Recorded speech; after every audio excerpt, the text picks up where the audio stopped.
Hi, in this video I'm going over homework question 5.2.15, which is number 1 in the 5.2 homework for fall 2023.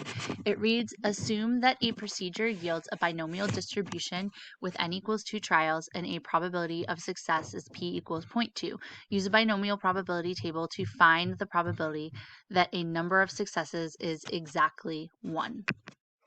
Even though the problem says use a binomial probability table, we don't need to do that. We can use our calculator to find our answer more efficiently.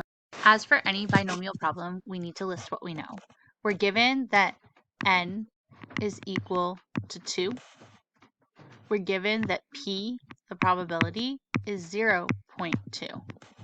We're asked to find the probability that x, the number of successes is exactly 1.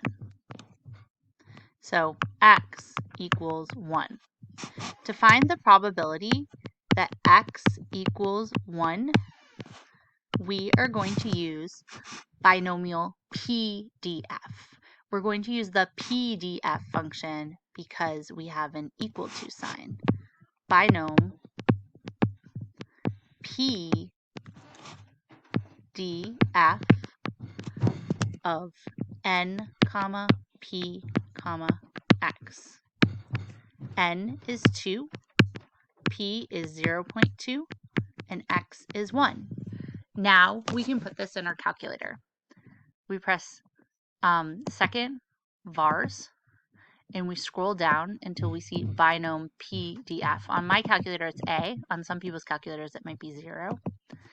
The number of trials given is 2. My probability is 0.2, or just 0.2. The x value given in the problem is 1. And then I will just hover over paste and press enter, and I get my answer. My answer for this problem, it's a little off the screen, is 0.32, or 0.320.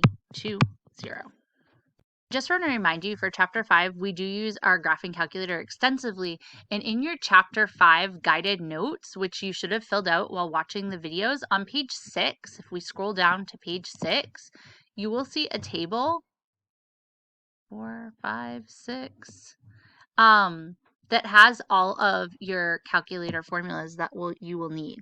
We have p of x equals, p of x is less than or equal to, p of x is greater than, p of x is less than a, p of x is greater than or equal to a, and these are all the binomial functions that we use to get these. So when you're reading the problem, your key is you want to write down on your paper what probability you're finding, and once you know what symbol that is, equal to, less than or equal to, greater than, less than or greater than or equal to, then you know what function in your calculator to use. If it's exactly has an equal to sign, we're using binom PDF. For all the other ones, we use CDF because that's the cumulative function. To get to those, remember I showed you already on the calculator, but we used second vars, and then we scrolled down. And on my calculator, binom PDF was at A, and binom CDF was at B. That might vary on your calculator though. So the most important part is you want to read the problem and you want to figure out what probability you're finding, and then use this chart and the symbol that's in your probability to help you know what function to use. I hope you found this helpful. Let me know if you have more questions.